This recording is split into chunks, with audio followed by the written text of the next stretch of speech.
to our regular meeting for today on Wednesday, February 19th. I'd like to call the meeting to order at 6:03 p.m. And Ms. Rosenaya, can you please call the roll? Mrs. Egan? Here. Mrs. Hamilton? Here. Mrs. Travis? Here. I put down Mrs. Davis as absent. And Mrs. Crawford? Here. If you're willing and able, can you please stand for the Pledge of Allegiance? I pledge allegiance to the flag of the United States of America and to the republic for which it stands, one nation, under God, indivisible, with liberty and justice for all.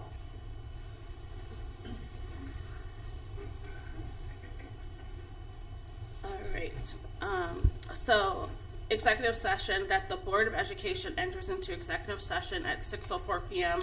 to discuss with the board's legal counsel disputes involving the board that are subject of pending or imminent court action as per Board of Education Policy Number 0166D. Do I have a motion? So moved. So moved by Ms. Egan. Second. Second by Mrs. Hamilton. Ms. Rosenaya, can you please call the roll? Mrs. Egan? Yes. Mrs. Hamilton? Yes. Mrs. Travis? Yes. Mrs. Crawford? Yes. All right, and that motion carries 4-0. All right, we will enter into executive session and return to our meeting after.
board will reconvene at 6:33. Ms. Rosenaya, can you please call the roll? Mrs. Egan? Yes. Mrs. Hamilton? Yes. Mrs. Travis? Yes. Mrs. Davis? Yes. Mrs. Crawford? Yes. All right. Good evening, Twinsburg families, parents, and community members. We are thrilled to come together this evening in celebration of Black History Month, a time when we honor the rich culture, history, and contributions of the Black community. In support of this important celebration, we are wearing tonight, partly wearing Black History Month t-shirts. This small gesture signifies our solidarity and commitment to recognizing the significance of this month and all that it stands for. We also want to show our support for the Twinsburg High School Black History Club, which is currently hosting their event tonight. At this moment, it started at 6:30 in the auditorium. Earlier this evening, they had a Black vendor fair in the Commons area. The event is free, so we do encourage you to stop by if you get a chance to join in this powerful celebration. Also, looking ahead, we are excited to share that on February 23rd, the Twinsburg Council PTA will be co-sponsoring a performance by the Kent State University African Ensemble in Aussie Expressions at the Twinsburg Public Library at 2:00 p.m. This event is open to all ages and promises to be a beautiful celebration of African culture and expression. We hope you can attend and support this wonderful free event. Additionally, the Twinsburg Chamber of Commerce Scholarship Committee is currently looking for businesses, individuals, as well as families who are interested in sponsoring a scholarship for our graduating Twinsburg seniors this year. They currently have 17 committed scholarships for $12,500, and they've consistently awarded nearly $60,000 over the past 4 years. So if you or anyone you know is interested in supporting this initiative, please contact the Twinsburg Chamber of Commerce directly. Turning to athletics, a big congratulations to Coach Holmes and the freshman boys basketball team for their impressive 55-42 victory over Aurora in the Suburban League tournament last night. The boys will be competing in the Gold Division Championship game tomorrow at 6:30 p.m. at Copley High School. Also, a heartfelt congratulations to our Lady Tigers basketball team for sharing the Suburban League Championship title. You can support them tonight as they compete in the OHSSAA Playoffs District Semifinals against Amherst Steel at 7:00 p.m. in the high school gym. The boys varsity basketball team will begin their playoff journey this Saturday at home, and be sure to check out on social media for updates and come out to support all of our teams as well as all of our school events. Community members, we are still looking for companies to participate in the high school exploration fair on Wednesday, March 5th. Currently, we have 33 companies signed up, but we are able to accommodate up to 50. So if you are looking to hire high school students, offer internships, or provide volunteer opportunities, please contact Alex Pakovich by Friday, February 21st. And lastly, mark your calendars for Thursday, March 6th, when CBCC will be hosting a job fair from 3 to 5. It's free to attend and no registration is required. Over 100 employers will be on hand looking to hire students age 14 and older for seasonal, part-time, and full-time positions.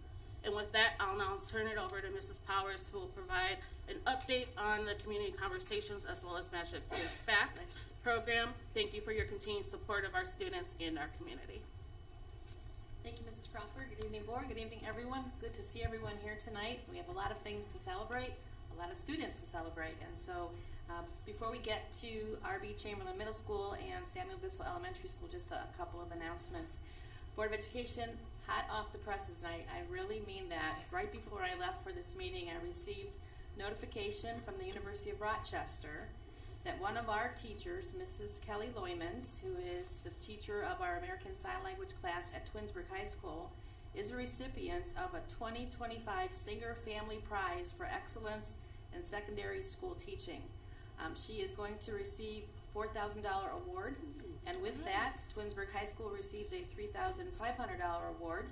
And Mrs. Loymans was nominated by Grace McCumphrey, who is a 2021 graduate of Twinsburg High School. And Grace must have really been impressed with Mrs. Loymans when she was a student in her American Sign Language class. and nominated her former teacher.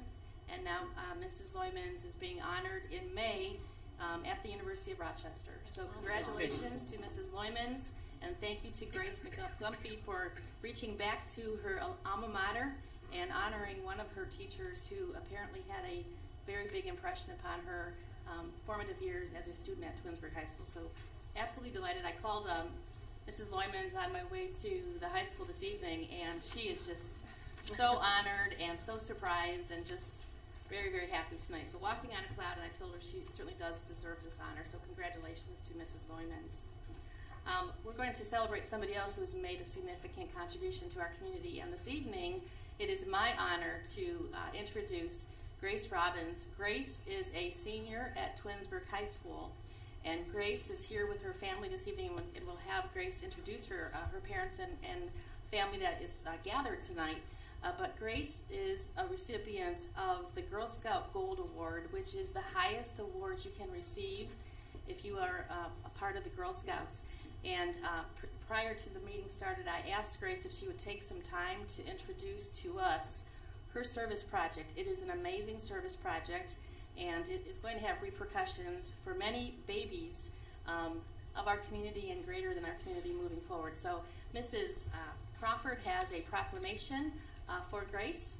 But Grace, if you could start, please, by just explaining your project, what inspired you, and then at the end, don't forget to introduce your parents. Okay? So my project, it was education on SIDS, or sudden infant death syndrome. So I started out, and I had seen this video online about this mom who had lost her baby because she was co-sleeping with her baby, and the baby had slipped in between the wall and the bed and was upside down and ended up suffocating and passing away by between the wall and the bed. And so this kind of really sparked my inspiration for it. I am a senior, so I am going off to college, and I'm majoring in nursing. So it was really kind of something that I wanted to touch on, and something that was kind of always been prevalent in my life. I've always been immersed into the medical side of it. My mom works as a physical therapist, and I've been to many different areas of just the medical field. So it kind of inspired me.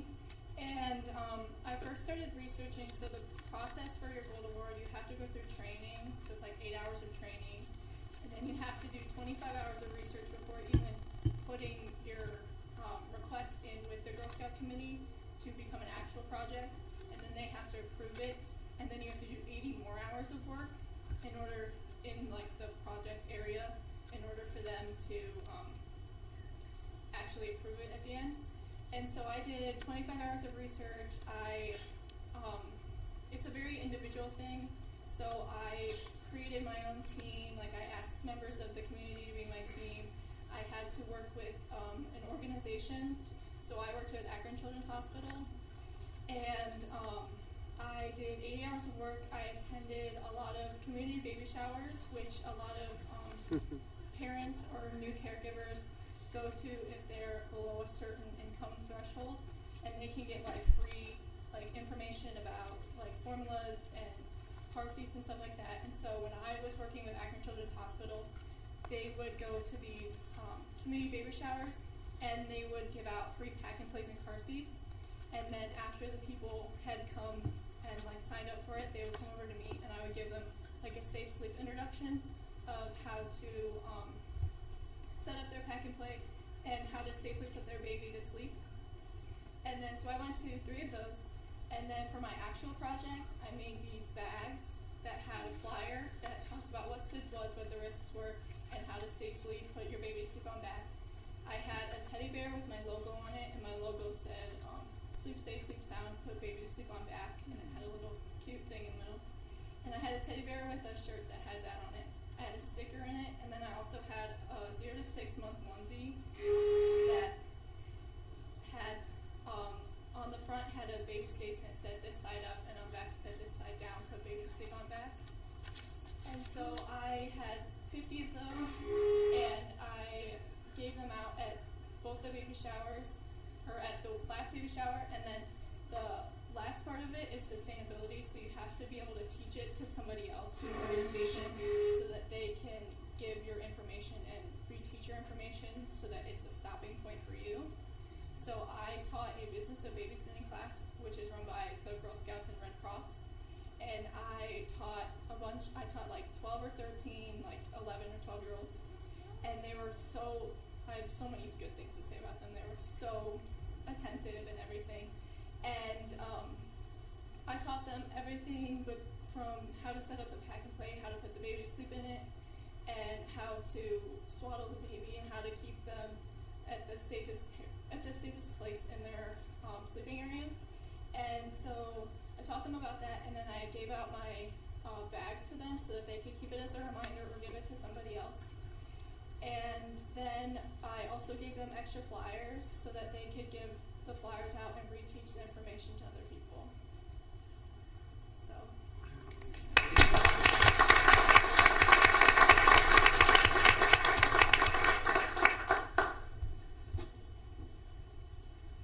Everyone, please give her another hand. She's very Amazing.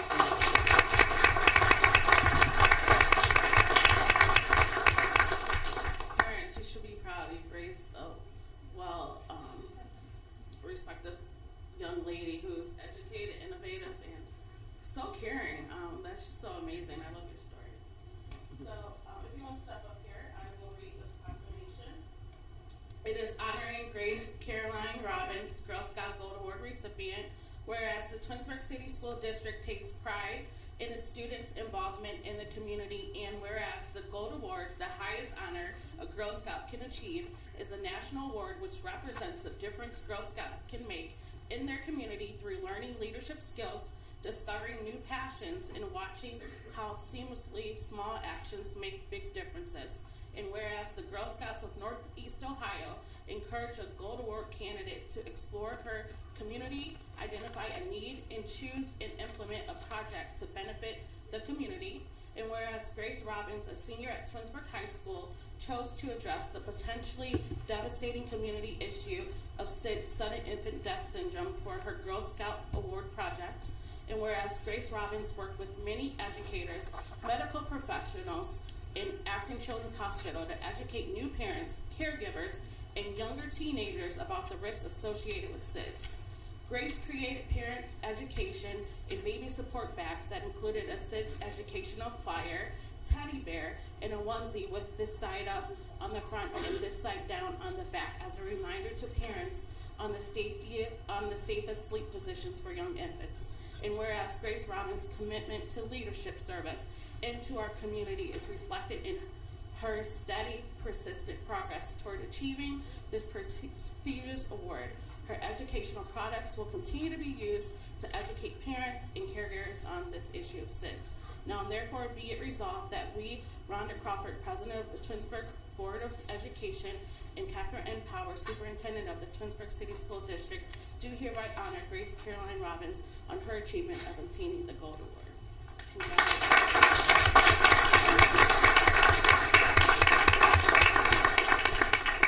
And if you want to recognize your parents, do you want me to go that first? So I have with here today my mom, Brenda, and my dad, Jim, and then I have both my grandparents, Marilyn and Don.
to continue with my comments, I want to congratulate the Twinsburg Schools Foundation and any parent or family member, students who were at the Magic Gives Back show on Saturday.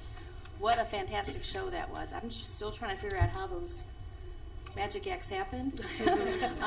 But the great news about the event is that the Twinsburg Schools Foundation raised over $21,000 because of a sold-out night, and it was just a fantastic event.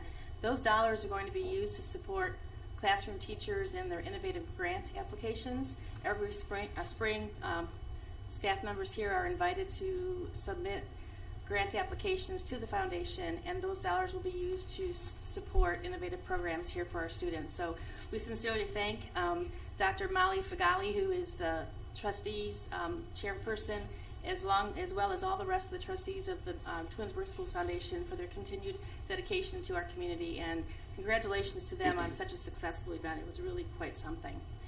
Also, believe this or not, it's time to start registering our kindergarten students, our incoming students, and guess what year this is? I can't. I don't. Okay, graduating class of 2038. So there you go. Those would be our incoming kindergarten students for next school year. And so there's going to be a kickoff to kindergarten parent meeting on Wednesday, March 12th at 6 p.m. So if you are a parent of a student in the class of 2038, incoming kindergarten, or you have a neighbor or a family member, please let them know that they can go on our website under Wilcox Primary School and find out the rest of those details about the kindergarten parent kickoff night on Wednesday, March 12th at 6 p.m. Also, just another commercial announcement, on Saturday, March 1st, which is about another week or so, over at the Twinsburg Community Center, we are co-hosting the Everyone's an Artist Galaxy of Art. So boys and girls, if you love doing arts and crafts, this is something just for you. It's from 10 o'clock in the morning until 12 o'clock noon, and it is at the Twinsburg Community Center. We co-host that with the City of Twinsburg and the parent mentors from Solon and Hudson and Nordonia schools. It's a great event. I bring my niece to participate. It's just a lot of fun for a couple of hours, get to create a lot of cool stuff.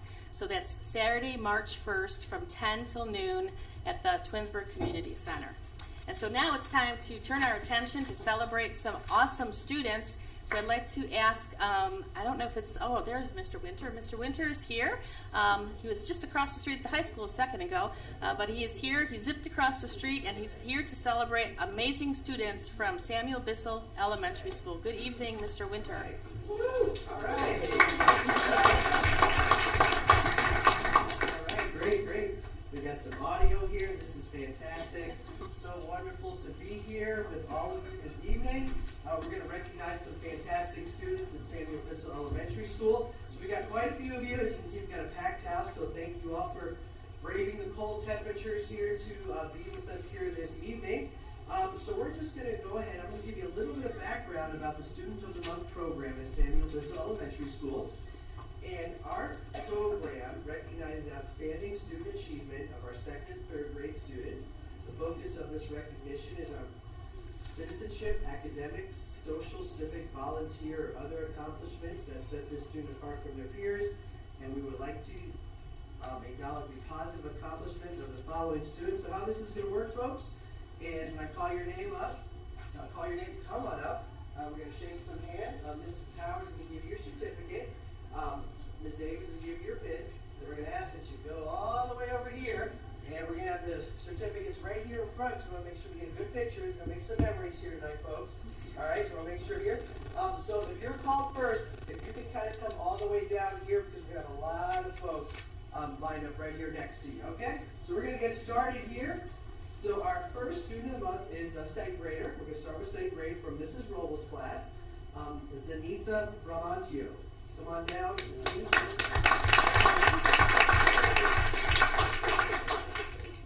And a little bit about Zenitha is that she always follows the rules and wants to achieve success. She tries very hard and always uses her grit. Congratulations, Zenitha.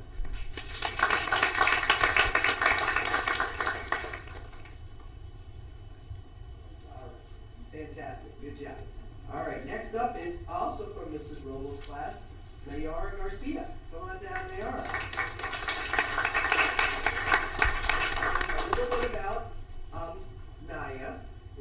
She's a very hardworking student who always aims to please. She puts forth a lot of effort and takes pride in a job well done. She is very responsible and wants to achieve success. Congratulations, Naya. Elizabeth Honig from Miss Conrad's class. All right, Elizabeth, a little bit about Elizabeth here. She is such a joy to have in class, right to Miss Conrad. Her favorite color is teal, and her favorite show is Stitch. And she deserves this award because she gives 110% all the time and is always willing to help and is very responsible. Congratulations, Elizabeth. Ella Hughes.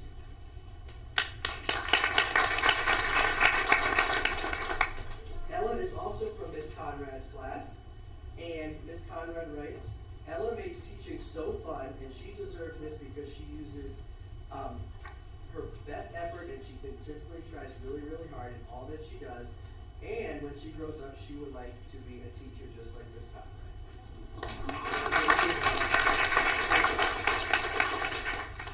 Bennett Kalina from Miss Gress's class. A little bit about Bennett here. Bennett always comes into school and gets his work done immediately. He's very dedicated to his academics and is a leader in the classroom. His classwork is always completed with his best effort. Congratulations, Ben.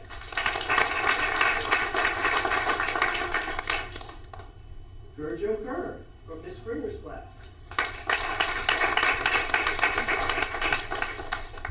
A little bit about Gurjo Kerr. She always comes right into school and gets busy immediately. We love that. Her classwork is always completed with her best effort, and she's always willing to be helpful to her classmates and her teacher. Congratulations, Gurjo. Xavier Knapp from Mrs. Brunton's class. A little bit about Xavier. He is a hard worker and does his best work each and every day. He takes pride in his work, and it shows. He follows directions and always follows school rules. He is a quiet presence in the classroom, and I'm so glad that he is in my class where it's Mrs. Brunton. All right, Josie McAllister, also from Mrs. Brunton's class. A little bit about Josie. Josie comes to school each and every day with a positive attitude. She is kind and caring to everyone in the classroom, and she offers help whenever something is needed. Congratulations, Josie. Chase Morgan from Miss Conrad's class. Come on down. All right, Miss Conrad writes about Chase. Chase is a sincere student, and I enjoy being his teacher. Congratulations, buddy. All right.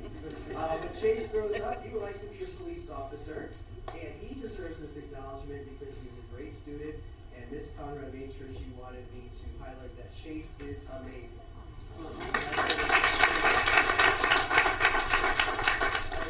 Kendall Nance from Mrs. Bucknell's class.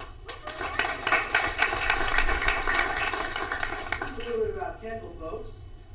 Kendall brings our classroom family so much joy with his outgoing personality. He is such a great friend to others and takes great pride in his learning.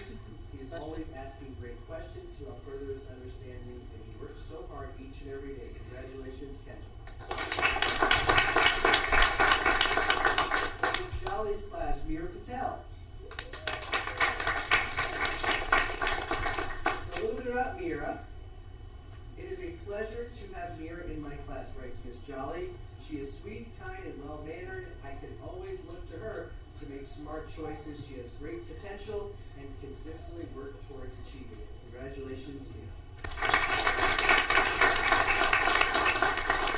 Aiden Singh from Miss Conrad's class. Miss Conrad writes about Aiden. He's a great student, always tries his best. He deserves this acknowledgement because his behavior is excellent in and out of the classroom and consistently uses his grit. Congratulations, Aiden. Evan Tag from Mrs. Springer's class. All right, here's a little bit about Evan, folks. Evan always comes right into school and gets busy immediately. I see a theme developing here with these students. His classwork is always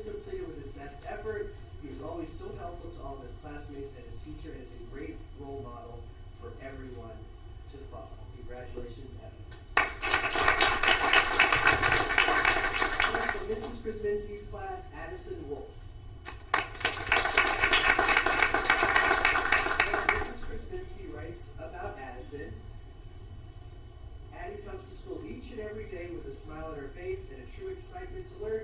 She puts forth 110% all the time. She is never afraid to challenge herself and loves to learn new things. Congratulations, Addison. All right, so folks, those are our second grade students of the month. So, boys and girls, I'm just going to ask you guys to kind of shimmy down a little this way so we can kind of center. So let's shimmy. Here we go. We're shimmying, right? Yeah, there we go. All right, and okay, perfect. So now we want to make sure we show those certificates. So, and folks, if you want to come on down and get some pictures, that's quite all right. So everyone, take a look. Make sure you're looking at mom and dad and grandma and grandpa and everyone. You got to show your handsome face here, buddy. There you go. All right. There you go. We got to make sure we see it.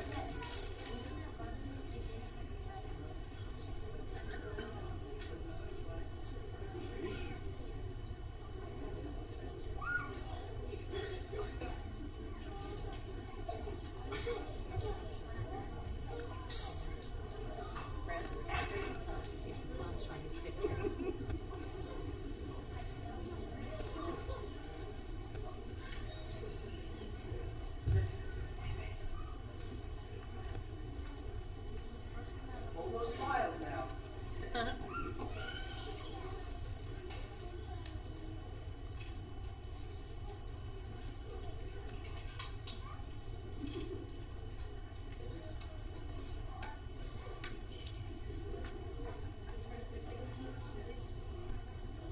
Right in between.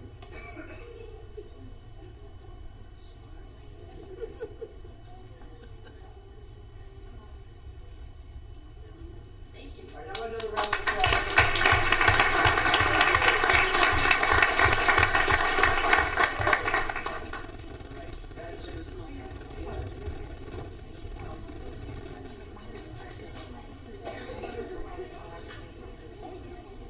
I feel like it's All right. it's more. All right, so it looks like we got some people kind of shimmying in and out here. We got some folks out there. So while this is happening, just wanted to give you guys an update of the great things that are happening at Samuel Bissell Elementary School here, folks. Great things are happening. It's Kindness Week, Random Act of Kindness Week from Mrs. Braun, and she has challenged our students to find their classmates doing kind acts for teachers, or their friends, or themselves. So we've been announcing each of those kind acts each and every day. So we're pretty excited about it, and I wanted to personally thank Mrs. Braun, our fabulous guidance counselor, for putting that together. So, all right, speaking of fabulous, let's talk about some third grade students, shall we? So here we go. So third graders, you kind of saw what the second graders did. We're going to do the exact same thing. We're going to come on up this way. We're going to make a line here, and it's going to be super fun. Here we go. Starting out with Chelsea Allen from Mrs. LaQuatra's class. Here's a little bit about Chelsea, folks. Chelsea loves being helpful and responsible at home by making dinner with her mom, feeding her pet, and helping her younger sister with anything she needs. All right, good job, Chelsea. She also loves showing her grit by completing challenging math problems and reading challenging books. Congratulations, Chelsea. All right, Avery Anthony from Miss Belinsky's class. Come on down. Here's a little bit about Avery, folks. Avery got nominated because she shows exemplary behavior every single day in and out of the classroom. She is also the class's student council representative, and she takes her job very seriously. Congratulations, Avery. Lucas Bagala from Mrs. Dorland's class. Lucas, folks. Lucas comes to school each and every day with a smile on his face, and he is ready to learn. He is very dedicated to his academics and shows his grit each and every day. Congratulations, Lucas. All right, Renab Dalal from Mrs. LaQuatra's class. Come on down. So Renab, folks, is responsible, friendly, helpful, and respectful to all his teachers and classmates. Reading and math are among his favorite subjects to learn in school, and he shows his grit by working through many math challenges. Congratulations, Renab.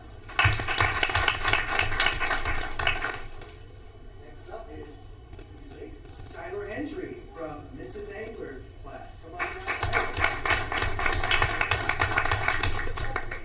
All right, folks. Tyler is a very respectful and responsible student, and he deserves this outstanding recognition because he's attentive, he has a positive attitude, and he shows up to school each and every day, tries his absolute best, and he is a great role model for the class. Congratulations, Tyler. Addison Hudson from Mrs. Watson's class.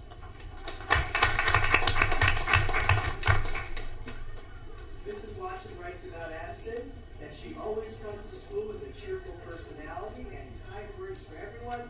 She gets right to work immediately. There it is again, folks. And she does a fantastic job making sure she gets her work done completely and accurately. Congratulations, Addison.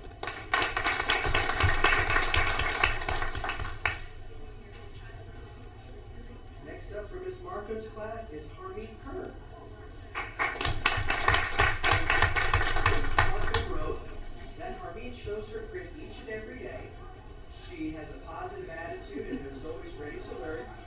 And she's very dedicated to her academics. Congratulations, Harmeet. Ruhani Kerr from Miss Belinsky's class. Miss Belinsky wrote that Ruhani has consistently participated in class each and every day. She's a team player, a good friend to everyone. She's punctual, organized, and respectful. I am so extremely proud of her. Congratulations, Ruhani. Miss Strother, also from Miss Belinsky's class.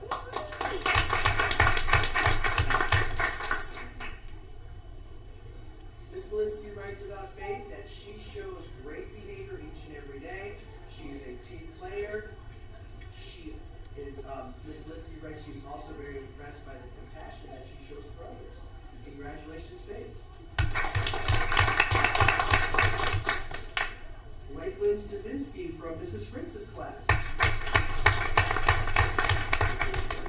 Mrs. Fritz writes about Lakeland that she consistently demonstrates excellent behavior. She has a strong work ethic. She is a hard worker. She is a kind friend to all, and she's a great role model. Congratulations, Lakeland. From Miss LaQuatra's third grade class, Ava Wall. Miss LaQuatra writes, Ava loves school, and that she shows her grit each and every day by solving hands-on equation challenging math problems. She reads challenging books, and it was Miss LaQuatra's sincere pleasure to nominate you for Student of the Month. Congratulations, Ava. All right, so just like the second graders, boys and girls education, we got the certificates up. Make sure they're just here in the middle here, so we don't cover any, we don't cover our faces. And folks, if you want to come up, get some pictures, that's cool. Come on up.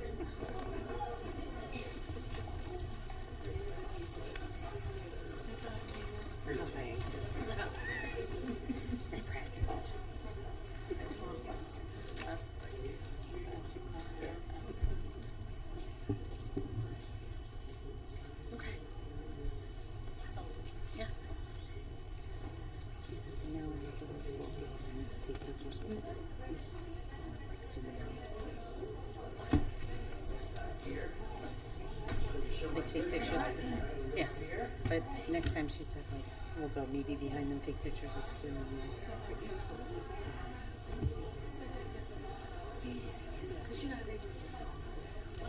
And I still think we need to look for some theme music when it's all quiet. Another round of applause.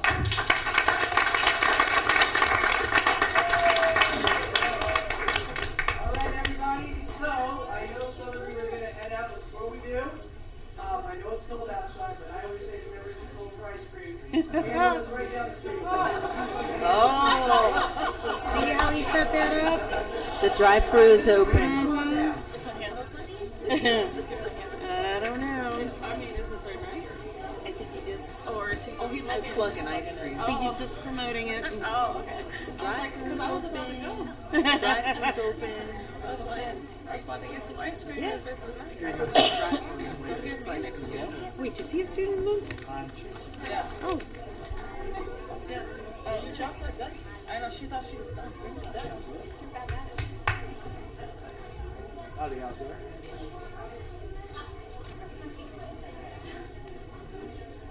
Actually, I got the idea last time when Maria was up there. I was like, I really got the idea that time. Unless you guys think it's stupid.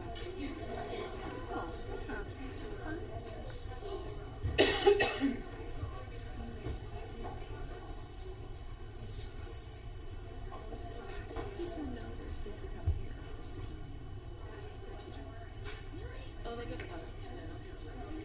You could get a letter from the team. You could. Because Bruce, well, unfortunately, he got it during COVID, and he was a virtual student, so maybe that's why we didn't get a letter. I didn't even know. He just got home. He was sure. And then I felt bad because I was like, it was during COVID, so, and he was virtual, so I didn't know that. Really? Because I didn't know. Yeah. Because I didn't know. Like I said, we got the picture, and I was like, was there like a ceremony? Yeah, that felt bad. I was like, oh, I'm sorry. It was hot. Because his teacher. Good evening, everyone, and good evening to our superheroes of the board. I wasn't here at the last school board meeting, but thank you for all you do. I hope you enjoyed the presentation. Yes, thank you. I think that was one of the best ones we've done. Yes, absolutely. So thank you. Yes, it was really nice. Highlight from RBC since I was here last month is our Power of the Pen team, 7th and 8th grade. They went to Ashland and they swept it. 7th and 8th grade. They're sending 12 riders to regionals at Kent, and then from Kent it's on to Columbus for state. I don't know, at middle school we don't get the escort out of town. Yes. So anyhow, so we're very excited about that as a highlight from our last month. All right, and now we're going to introduce our 7th and 8th grade students of the month. So students, when you come up, if you just saw how Bristol did it, they just kind of line up along the front of the stage here and hold your certificates in front of you. And starting with 7th grade, we have Olivia Delaney. Olivia is an excellent student. She puts forth her best effort and produces quality work. She's engaged in her learning and contributes positively when working with peers. Olivia. Adi Shah.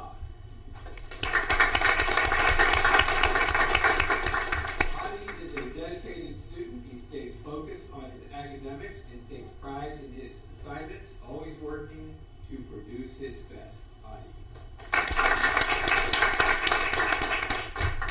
Quinn McCafferty.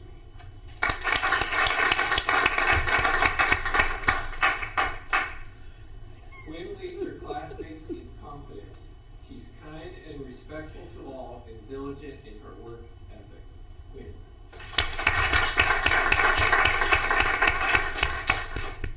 Seth Pierce.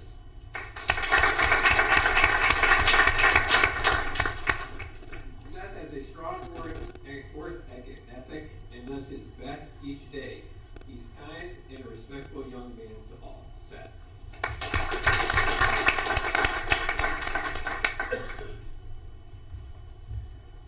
And now our 8th grade, Jordan Officer. Jordan is well liked by her teachers and peers because she consistently treats others with kindness. Jordan. Nicola Giancola. He shows enthusiasm for learning in all of his classes and demonstrates compassion and empathy for others.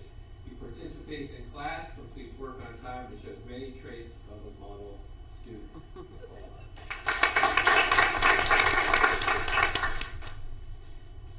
Next we have Haley Thomas.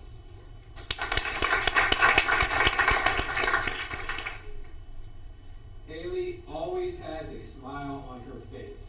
She works hard and is diligent about getting all of her assignments completed. Haley does her best in everything she does and is a joy to have in class. Haley. Matav Randhawa Jr. Matav is an exceptional young man. He goes through his day with maturity, kindness, and a strong work ethic. He is a delight to have in class and is a strong role model for his peers.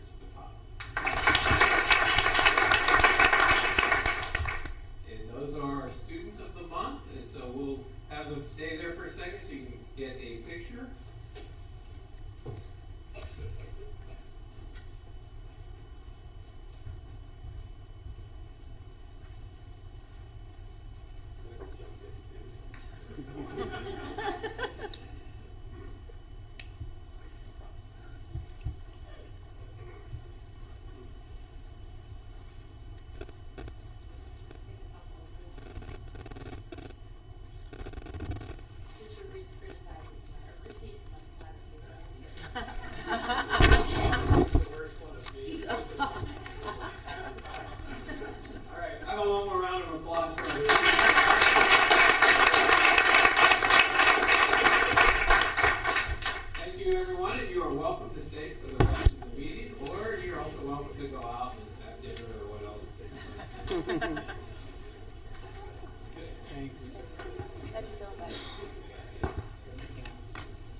Mrs. Crawford, that completes my report for tonight.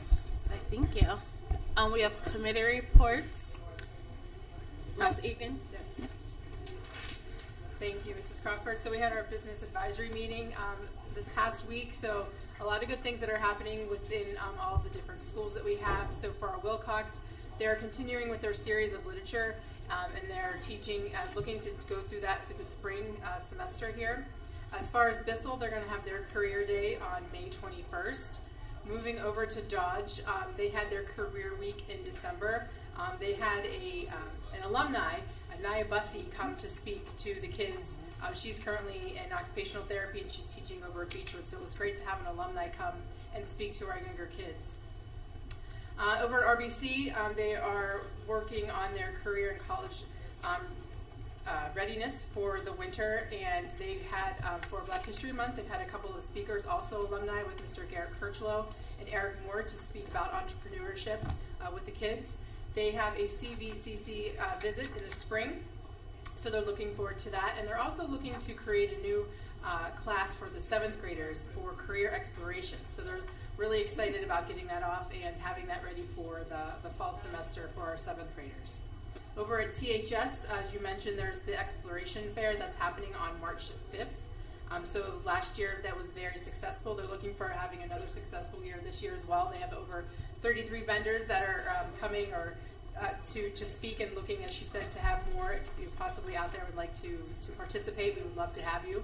And then the next day is the CVC. They're having their job fair on March 6th, and that will be from 3 to 5 in the afternoon. So a lot of good things that are happening in the career centers across all of the schools, and we're looking forward to the Exploration Fair at the high school this in March. That's all I have to report. Awesome. Thank you. Right, and I have just a very brief report for policy. We met last week to refresh some policies that we have. It was a pretty short meeting, but mainly just updating a few words here and there, mostly. I know some things that were in there, such as like he or she, we updated to employees to clarify that we're speaking of employees in some of these policies. And one thing that was updated as well is policy 5512 on tobacco use and prevention. Basically, if a student suspected of using something, I'll use vape for an example, the policy tightens who is able to basically assess that, and LPN who's trained in that can be somebody who would be able to assess a student if they're suspected of use. Another policy that needed just a little more definition was transportation operations, and it talks about school uses or using school vehicles. It mentioned buses, but also that would include vans. If one of our drivers is qualified to drive a bus, they definitely are qualified to drive a van that's much smaller, and it just tightens up that language to just make it a little more clear. But not too many other changes. It's just few bits of wording here and there. Nothing dramatic really that I can think of. Yeah. Ms. Powers, did you want to do the update for the equity? Sure. The Twinsburg State School District Equity Committee met last night. One of the charges this year was the creation of a calendar for each of the buildings where by month there's celebrations about the diversity that we're so proud of here in our community. And last night, conversation was about the month of March. And on March 21st, or actually the entire week before we leave for spring break, but celebrating on the 21st of March, is going to be Lots of Socks Day. Lots of Socks Day celebrates students with Down syndrome. And so what we're asking everybody to do is to wear 2 different socks that day. And the reason why it's on March 21st, 321, is that's the chromosome that is prevalent in students with Down syndrome. And so March 21st, we're going to ask everyone if they would please wear 2 different kind of socks, make them crazy socks, and then we're also asking that if you do that, please consider donating at least $1. And what the dollar will be forwarded to 2 different things. One, it'll be used to support our Special Olympic students in the month of May. Students with disabilities participate in Special Olympics over at Nordonia High School, and so this will provide the funding for their T-shirts and some snacks for the children for that day. And then the other part of those dollars will be sent to the Down Syndrome Association of Greater Cleveland. And so we look forward to a Crazy Socks Day on March 21st, and we thank the members of the TCSD Equity Steering Committee for promoting this important celebration of students who have Down syndrome. The other thing that we talked about at Great Lakes Board of Education was all of the information coming out of Columbus and Washington, D.C. with respect to diversity, equity, and inclusion. There is a Dear Colleague letter that was written by the Office of Civil Rights. That was a long conversation last evening about that and the impact on public schools across the country, and especially here in Ohio, was the focus of our discussion. Concerns about the loss of federal dollars associated with equity movements in schools. And then the last thing I wanted to tell you is that last night we had a wonderful presentation by Twinsburg High School senior Millie Wolf. Millie is a teen ambassador for Attorney General Yost's office, and she came to our group and she spoke eloquently about the work that she's doing about trafficking in Ohio and across the country. And the importance of that last night at the Equity Steering Committee meeting is because in the month of April, we are going to be focusing on students who are homeless. And so the tie-in there are sometimes students who are trafficked happen to be homeless as well. And so we learned a lot as a committee last evening about all things to do with trafficking. And Millie just did an amazing job. She is going to be presenting tomorrow afternoon to our district leadership team because it's a message everybody needs to hear. So congratulations to her. It was a very good meeting last night with lots of good information shared. That's awesome. Thank you. You're welcome. Well, that ends the committee reports. I'll turn it over to you, Administrator. Thank you. So this evening, Board of Education, we have 3 administrative reports. The first will be a strategic plan update for quarter 2 in the areas of 21st century teaching and learning facilities and finance. And we have a great movement underway here in our school district with regard to the science of reading. And as you know, in January, the entirety of our certificated staff was trained in modules regarding the science of reading. This evening, Mrs. Farthing and members of our staff are going to present an update to you with respect to science of reading and other important topics related to 21st century teaching and learning as the first part of our update. Good evening, Mrs. Farthing. Thank you, Mrs. Powers. Good evening, everyone. See, it seems like it's been a while since I've been here, but so good evening. So this year we had 2 goals for 21st century teaching and learning, and the first goal was related to AI, artificial intelligence, and as far as that work goes, we have been meeting regularly. There is still a lot of work to be done with AI, and I don't think we'll ever be done with the work with AI, and it's just it's a little bit scary what's out there. So our committee is actively at work for AI, but our focus this evening is going to be on the science of reading and that goal and what we have accomplished and worked towards so far. I'm not going to read the goal to you, but it's there. So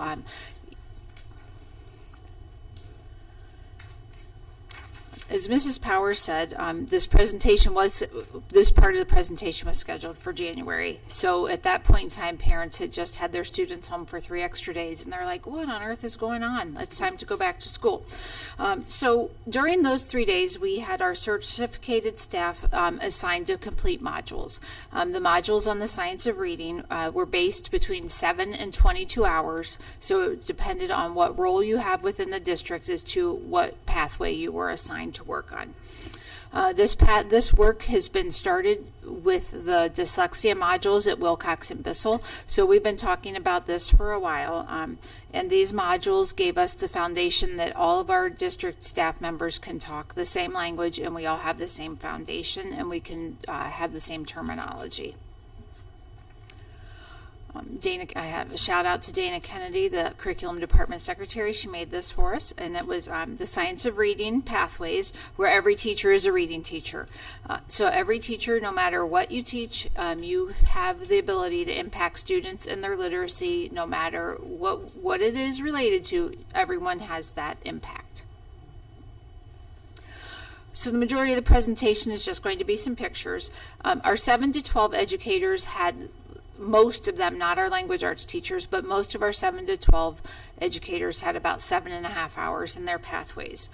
So while the teachers were done with their, when they were done or how the schedule worked out, we had facilitated professional development on writing and vocabulary. Everyone was able to participate, and what we did was, I did skip. So our focus was very strategic with writing and vocabulary because everyone can incorporate writing and vocabulary in their classroom. So in this picture, you'll see content area teachers collaborating and working together, as well as our K-12 specialists. So that was one thing that I think really stood out to me about our professional development was our art, music, and PE teachers attended also, and that was K-12 because their modules were a little shorter. So they were able to be there, and the collaboration and the communication that was had was fantastic, and multiple staff members said that this was one of the best professional developments they had. It felt like everyone was able to go back with an action, there was something that they could incorporate within their classroom the next day, and that was our goal all along. Additionally, Wilcox and Bissell, as you know, and Dodge, as the pathways were all different, and Bissell and Wilcox already started their dyslexia modules. Dodge was kind of I don't want to say an anomaly, but they were kind of out there because they had not done the dyslexia modules, so they had a lot of modules and a lot of time. So we did not have the ability to do a benchmark training with them at that point in time, but we were able to do a benchmark training with Wilcox and Bissell, and again, the focus for them was on vocabulary and writing. Additionally, we were able to have training for our instructional assistants. They had a session on the science of reading and overview and how they can help when they're pushing into classrooms with the students, how they could help as well. So it was great. It does seem like it was a really long time ago, and I don't know about you, but Christmas seems like it was like a year ago. But so this was not that long ago, but it seems like it was a really long time ago. Do you have any questions about our work? The beautiful thing about it is that we're going to be able to take that learning and continue it. And that I explained to the staff members that we are not done. Like the science of reading, you don't just check it off, we're done. So that is creation of the same terminology and learning for all of us so that we can go forward. And we already are starting our planning for professional development for next school year so we can continue the learning and make sure we're all moving in the same direction. So how often do they have to re-energize? You do not have to, once you have completed the modules, you do not have to complete them again. So we will have our new staff members that join our district, we will require that, but we just want everyone to know that it's not a one and done. And I think that's the one thing about a lot of professional development. They're like, oh, they're never going to talk about that again, but not in this situation. So, Mrs. Farthing, yes, ma'am. many of those people are my colleagues. Yes. in the ESC that we're helping here, and they are still saying what a wonderful workshop opportunity they had in Twinsburg. Thank you. So that's kudos to our staff and to our administrators and everyone that was part of that. It's kind of the model for what we're using to go out to other districts. The other comment is, again, as a district, you are ahead of a lot of our neighboring districts who are just now starting to look at a book or a series. You guys are into it. Our staff is working it, and I'm very, very proud to be a part of this district as a parent and a member of the board and just a colleague in education, because we are out there further ahead than many of our neighboring areas. So congratulations to all of the people, all of our staff, and everyone involved in this. This is a lot of work, and those modules, I've been through all of them. They're a lot of work. They are. So Thank you. congratulations to everyone on the hard work that you guys have done. And thank you for your support. definitely. I mean, it's all about your support, and thank you for supporting us. You know, Jen, before you step down, I just wanted to expound. The board saw the spreadsheets Oh. that you created, and that was just a boatload of work. Mrs. Farthing has such an extraordinary attention to detail, and we are as far as we are in this community with respect to curriculum because of your efforts. And she will never take that as a compliment because she's all about the team and the collaboration, but there's a leader, and really thank you for getting us through January's PD. I know it was a boatload of work, and your team is amazing, and our administrators at the building levels helped out as well, and we've got that checked off the list, but it was all about your leadership, so thank you. Yes, Thank you. definitely No, appreciate it. thanks to the team, so thank you. Awesome job. And now I'd like to turn it over to Mr. Reese, who's going to talk about careers, which is also related to what Mrs. Egan talked about. And he has some student presenters also. Oh, cool. I guess. There. Good evening again, and I think one of the areas for growth in public education has been career awareness, and I hear people of my generation always saying, I didn't know that existed. I didn't know you could do that for a living. And when we talk about equity, I think this is a real equity piece, because some of our most disadvantaged students are not exposed to different careers. And I know, even myself growing up, my dad was a pipe fitter, my mom was a teacher, and I looked at them, two of them come home at night, and I said, I think I'd rather be a teacher than a pipe fitter.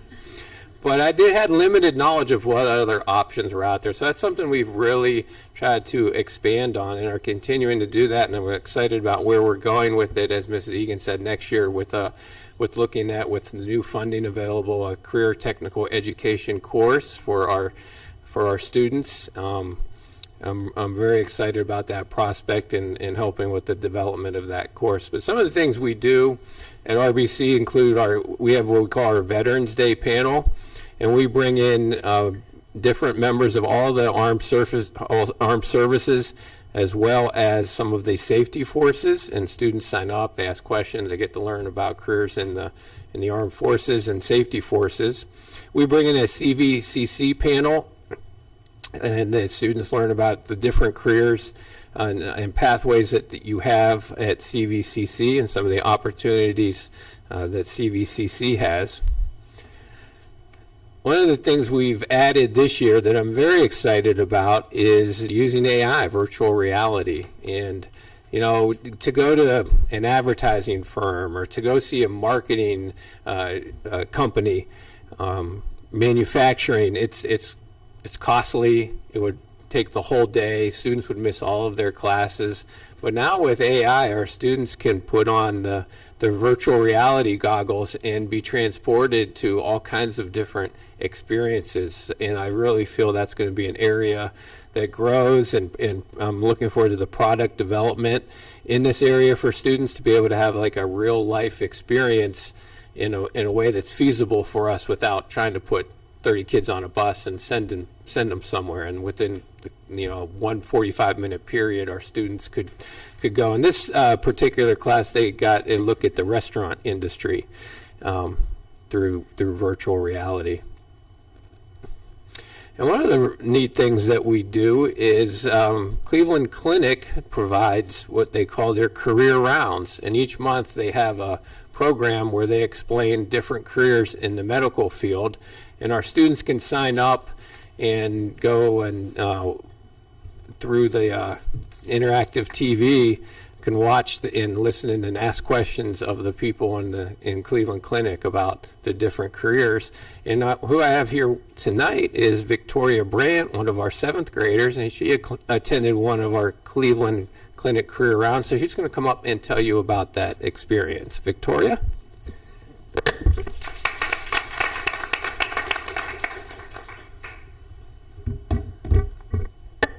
Good evening. I hope you all are doing well. I'm Victoria Brandt. I'm honored to be here to talk about what I've learned from participating in the Cleveland Clinic NICU presentation.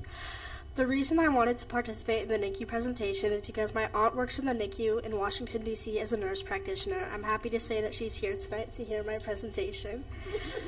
I've always had an interest in doing something in the medical field, and I thought that the Zoom presentation could teach me more, but before the presentation officially started, they had us guess answers to questions relating to salaries, what jobs do, etc. Also during the presentation, they told us what jobs are a part of the NICU team. That included a NICU pediatrician, assistant nurse manager, neonatal nurse practitioner, respiratory therapist, and registered dietitian. After that, they showed us what they do when a premature baby is born. They showed us the steps like checking their heart rate, starting positive pressure, ventilation, PPV, repositioning the airway and suction, which helps them by bringing their heart rate down. Then they increase the pressure and the heart rate goes up. Sometimes the baby can breathe on their own, and sometimes they need help by a breathing tube. After that, they bring the baby to the NICU. Now, most pregnancies last up to about 40 weeks, but at Cleveland Clinic, a baby was born at 23 weeks. Crazy, I know. But that early birth made the top layer of the skin very fragile and at high risk of injury. When the skin is fragile and not fully developed, some heart rate monitors can burn the baby. If that happens, the skin care team helps. If the burn comes from an IV, plastic surgery has to come in and help. A lot of people ask, what is the most common reason for a NICU stay? Well, breathing problems. Preterm babies have a hard time breathing because of extra fluid in their lungs. As you can see, I really enjoyed being able to participate in this presentation and being able to learn more about the NICU. But that wraps up my presentation about the Cleveland Clinic NICU, so thank you so much for listening. Thank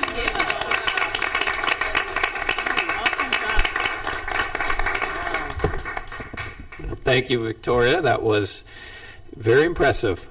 And so that's a little bit about what we're doing at RBC to teach our students about what opportunities are out there for them beyond the walls of middle school. And I'll turn it over to Mr. Strickland. Thank you. Wow, thank you. Awesome job, Victoria. That's a proud aunt out there, too. Oh, yeah. You think? Just to the right to advance it. Okay. All right. We really have some amazing kids and staff in Twinsburg City School District, don't we? Thank you, members of the board and members of the community, for joining us tonight. I'm going to give you an update on our facilities. Our goals are up there. One has to do with balancing our budget throughout the school year. As all of you know, the business department, our budget really kind of is both in general fund and permanent improvement. So all through the year, we are carefully balancing everything that we're doing. And then the back part of the facilities goal is around our Tiger Legacy building project. So we'll be talking a little bit about both this evening. Just as a quick update, we talked about this a couple of months ago. I just wanted to highlight that as part of that first goal, we are on track with everything. The only thing I would highlight is while we still are within that 80% expenditure and budget threshold, this winter has been expensive, and we've seen a lot of fails in our systems. We've tried to be very transparent about that between roofing and HVAC. And I know, as many of our residents will attest to as well, the asphalt and concrete is taking a beating with the salting and plowing that we've had to do in the freeze and thaw and the expansion. We're seeing cracks in some of our parking lots and walkways that we have never seen before. So I'm just sort of paving the way no pun intended, that in the spring, it's going to be an expensive spring because we've had a really more traditional Ohio winter. So, but diving into some exciting updates about Tiger Legacy Project, we, through the levy process and the road show, as we call it, from the fall, educating the community and staff about the plan, we gathered a lot of feedback during that process and then since. As many of you know, that levy attempt failed by a few hundred votes. So we have gone back to our constituents and the voters and staff and gathered feedback. And here are some highlights that we feel that the new plan and the revisions that we've made really address the highest level concerns that we heard from the community. The first one is traffic on Ravenna Road. As you'll recall, we did have a traffic study done by a local company that was favorable for our fall version of the project. However, the new project you'll see does move the building potentially further up Ravenna Road, so it does create a little bit more distance between our current campus and where the new building would be.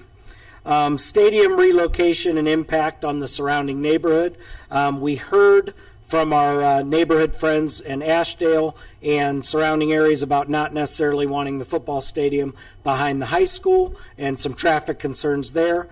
So under the new plan, as you'll see, the stadium would be renovated right where it sits, so it wouldn't relocate.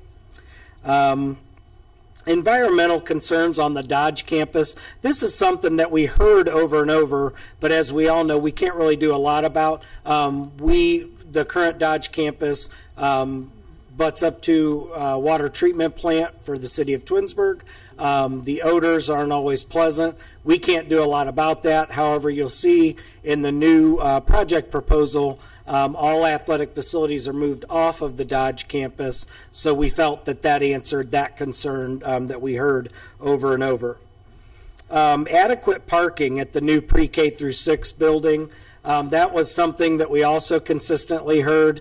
When you've got that grade band, you've got lots of classes doing lots of things, often on the same nights. And while we would try to control a lot of that through master scheduling, the new campus proposal does provide for a lot more parking opportunities than the prior proposal on RBC site.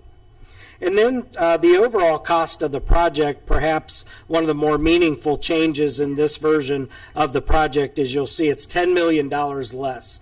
The prior project proposal was $107 million. This is $97 million and still addresses all of the major components that the prior project proposal did. So we did include some preliminary visuals here. We are talking about what is currently an entirely wooded lot that is up closer to our Board of Education office, addressed to Ravenna Road. And this would be secured through a land swap agreement with the city of Twinsburg, potentially for the Dodge property. So they would get that. We would get the woods, and the potential building would go there, as you can see. Now, for folks to understand, the building doesn't change much from our fall version of this project. It still is pre-K through 6. It still has the houses look to it where it's pre-K through kindergarten, 1st and 2nd, your common areas, and then 3rd and 4th and 5th and 6th. One advantage, a few advantages to this site, we can get traffic off of Ravenna Road by nearly a quarter mile. So that really benefits any potential backup of parent and car riders, as well as bus traffic. And then we talked about the more potential parking, just because the way it's situated, it gives us more room to offer more parking spots. So. And when we talk about vacating the athletic facilities off of the Dodge campus, they have to go somewhere. So what happens with RBC and the high school campus is that side, the other side of Ravenna Road here, becomes our school and athletic campus. So as you can see in front of RBC's building, the JV and 9th grade baseball field would move from behind the high school where it is now over in front of RBC. Hoon softball field would be totally renovated. The football stadium, Tiger Stadium, would be completely renovated. That's bleachers, track, turf, lights, sound, concession area, locker rooms, restrooms, all of it would be renovated right where it stands. We would renovate the boys' practice football field, and then ladies' soccer, instead of being behind Dodge, would move over right sort of front to back there on the practice football field. And we've talked with Coach Garber and the soccer program. They're excited about that because it puts them right next to locker room facilities, and again, kind of keeps us all on this side of Ravenna Road, which is nice, so we don't have students crossing over a busy street. And then behind the high school, boys varsity baseball is particularly excited about this because we would relocate their field behind the high school campus. We had to get tricky with the architect on this one because originally Superintendent Powers had caught that they had the diamond facing into the sunset. So we can't have our batters doing that. Won't do very well. A lot of low-scoring games. So we flipped that around, and if we need to maneuver our roadway there, we can. And then we do have potential to expand the parking by the bus lot there where kids currently practice for band and that. So.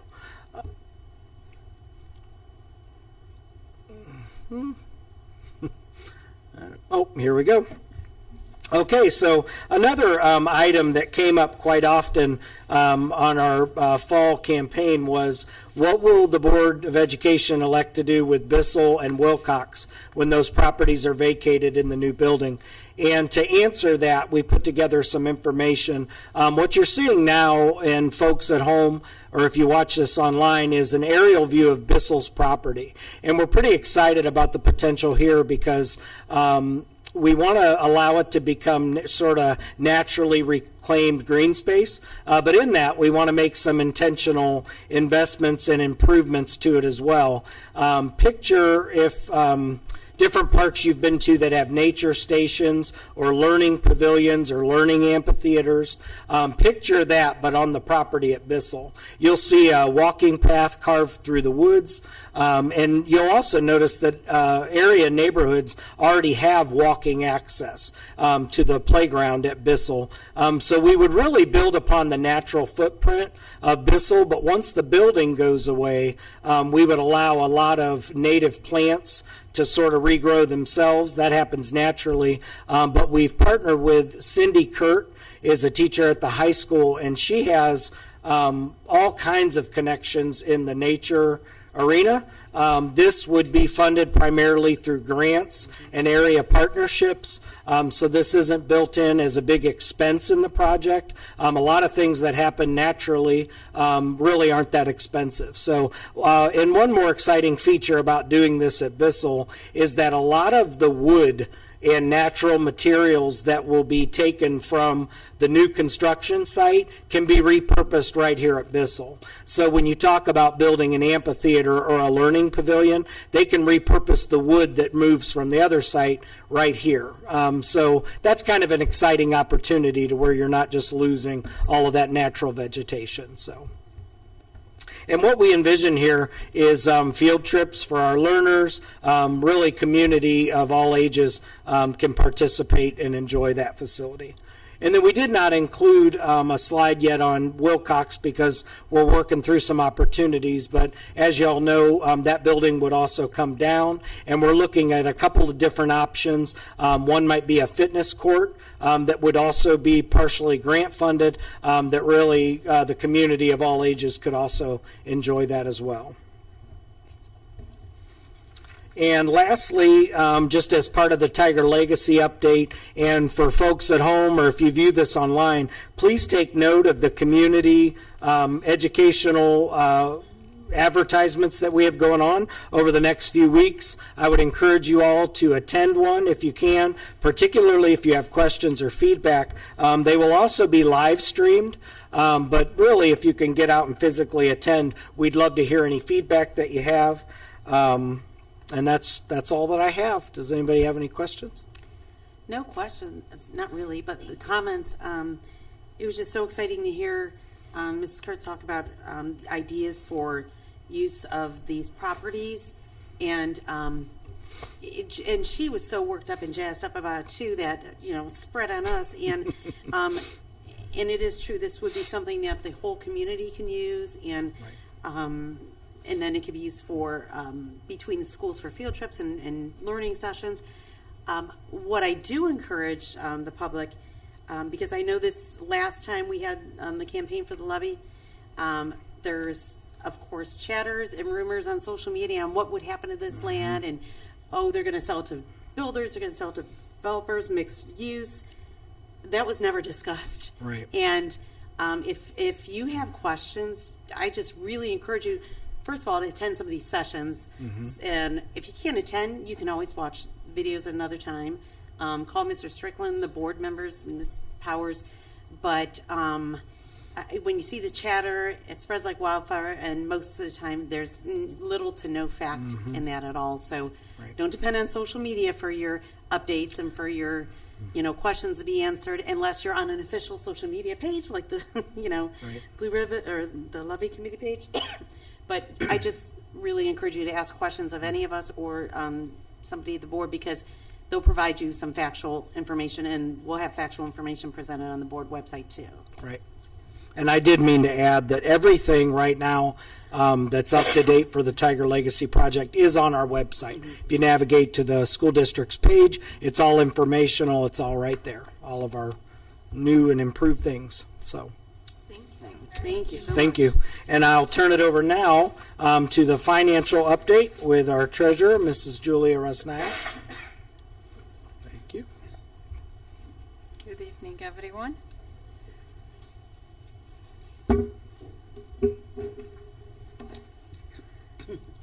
So our first quarter strategic plan, the first item on it was for us to work on stabilizing further the district's budget. And in that review, I have shared the savings that the district has occurred as a reduction result of the expenditure reduction plan that we have implemented a year prior in May 2023. Besides that, our goal is also at all times to help our budgets by going after additional funds wherever and whenever possible and whenever we see an opportunity. And that's not only done by the administrative team, but also our staff members and teachers go after opportunities, and then in seeking additional funds and sources of revenues to improve their classrooms, to improve students' opportunities, enhancing learning activities. And we then work together in spending those funds appropriately to what they have been assigned, and also timely reporting back to where the funds have been received. So some of those opportunities I have listed here are some grants or awards that were received by our staff members, total of $14,057 from the Twinsburg School Foundation for enhancement of learning activities. And I have listed the names of our staff members, teachers, Ms. Jean DiMatteo for Wilcox and Bissell Vets Clinic, Ms. Kelly Luymans for Deaf Culture Experience, Ms. Laura Small here helping students make sense of middle school, and Ms. Lauren Wilson for Power of the Parkour project. We also received $4,056, which Teacher of the Year, Ms. Pickney, went after to help her creating a course dedicated to exploring Black history. $7,500 was received from Martha Holding Jennings Foundation by Ms. Carla Haas and Rebecca Widener for George Milborn Team Teaching Award. So that was an award, but it came with some funding at Dodge. And then $10,000 was a GAR Grant Foundation received by Mr. Socrates and Miss Abigail Todd for the brewing abilities at the high school cafe. Mrs. Powers, would you like to step in and help me with describing any of these projects that we have seen in the buildings? Well, absolutely. So, we spoke earlier today about the Magic Gives Back and the foundation, and the $14,000 in award dollars from the grants that those staff members wrote last spring really were innovative practices. And just so you know, Board, every spring, Community Focus does produce a show for us on Twinsburg Schools Today, which features our grant awards from the foundation. And so they are working on that now. And so you'll see that in the months of April and May, I believe. So looking forward to learning a lot about what the teachers use those dollars for in their classrooms. And of course, we all know of the fine work that Mrs. Pinckney does with her Black Voices in Literature course at Twinsburg High School. Mrs. Haas and Mrs. Widener have been very busy at Dodge. I mentioned in the report about the Equity Steering Committee, the calendar. Well, that actually started as a seed planted by Mrs. Haas and Mrs. Widener at Dodge, and now it has blossomed into an effort across the district. So they've been investing their monies into some awesome projects with respect to diversity, inclusion, and equity over at the Dodge building. And then, of course, this one is really exciting at the high school, and as a matter of fact, Mr. Socrates and Mrs. Todd just submitted their second application to the GAR Foundation, I think within the last week, maybe. And the Brewing Abilities Cafe helps our students with disabilities learn some vocational skills, because what they do is they have a coffee cart and they sell coffee and pastries to the Twinsburg High School staff, and that was funded through the GAR Foundation. So students are learning vocational skills, and our high school staff is getting a little treat in the same time. So so many different and unique ways that our staff has sought resource dollars to do these very cool projects with our students. Thank you for your help.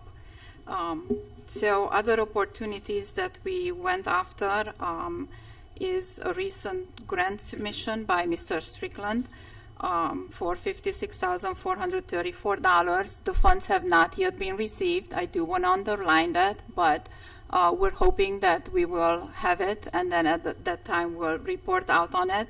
Mr. Strickland, would you like to share anything about your grant submission? Sure. I do want to say, too, that primarily board and residents, we do, if I ever brag on anything that administrators do in Twinsburg City School District, we are really aggressive with grant funding. If we see it, we are all over it. And Superintendent Powers sends us opportunities at lots of odd hours of the night, 3 a.m. on Saturdays. Can we talk about this next week? I'm like, absolutely. Let's do it. Let's do it now. Let's talk about it now. No, I'm kidding. But Superintendent Powers and I have been investigating, and the board is aware of these technologies as well. There are companies that sell wearable panic alerts for staff that can allow police and fire and administrators to be notified in real time of an emergency in the building. So we're looking at those. And then a really cool new AI technology that's built into your security cameras is weapons detection. And it detects the shape of a weapon, and it's constantly monitoring all of your cameras in the district. So the police have had this software through flock cameras for years, and now it's making its way into smaller systems like ours. So even if it's something, if it's not a day that we do metal detection or something like that, it can pick up on shapes on a camera feed. So we're hoping to pair these funds with funds from our last wave of security grant funding, so you could start seeing this kind of technology in our schools. So, thank you so much for your help with that. Another opportunity we went after is Mr. Bandiera submitted for excess cost reimbursement of special, it's partial reimbursement, tiny part, but we still go after it, of district special cost for students who are placed into our district by different orders, such as court orders or foster care. So we don't have any funds received yet, and that's a big pocket that so many schools in Ohio go after, and depending how many schools apply and how many students there were, the money will be sent back to us probably at some point in late April or May, and we will report out to that. But I wanted to share that we do go after every opportunity that we possibly can. Also, I don't think that we have talked about our school district joining different consortiums at different times. So I have a slide here which shows the savings that we are incurring. This was during 23-24 school year, and I do realize it is kind of behind at this point in time. However, we are now in 24-25 school year. We don't close this year until July, beginning of July next year. So these reports do just recently came out from Ohio School Council. So again, the district has been partnered with the Ohio School Council. I don't think that we have presented such type of information before. And it shows like just a little bit shy of $4,000, our savings, close to $700,000 for that specific school year, because we do get some reduced rates when we partner with such institutions such as the Ohio School Council. And when we have other opportunities, we have other partners for consortiums such as our ITC Technology Center from Cuyahoga Falls, Neonet, when we purchase Chromebooks, laptops, things like that, we will share those with you. But at this point in time, we wanted to share this information with everyone. Another opportunity is, as you board know, you do as the treasurer and give me the task to invest the district's funds and go after every single opportunity that is out there for us. So I keep track. So for the last 7 months, including this January from last July, I have in front of you the interest that we went after by investing our funds that we have in liquid monies and investments to maximize our returns on those funds when we have them before they're being spent. So that's about $714,000 at this point in time for the year. So our second goal for the finance strategic plan was to go after and find electronic inventory system to move away having the district assets on spreadsheets and manually being tracked. So we do have an EIS system for the district capital assets. We had launched it. We had uploaded many spreadsheets. As you can imagine, we do have a lot of 5 school buildings and 1 board office and all the school buses and the bus garage, and it's every single chair and table, and it's just a lot. But we are very happy to be where we are with the new system. I would like to underline again, it cost us nothing, because we are using the state software for our payroll system and for our accounting software, and basically this inventory system comes with that same package, so it was out there and available for us. So we're just going basically after the opportunity to use it and implement it. So on the next 2 slides, I just have a couple of screenshots for you from the system. This is how the system looks. We have the ability to add different filters to it, different sorting, but everything is listed in the system as such. And then this is a screen of where we are able to add large items individually as we purchase more as the year goes by. But then we're also, as I mentioned, we're able to, and it's more beneficial to upload many things if we have those spreadsheets for our assets created to meet the requirements of this system, which then it will take it through an upload.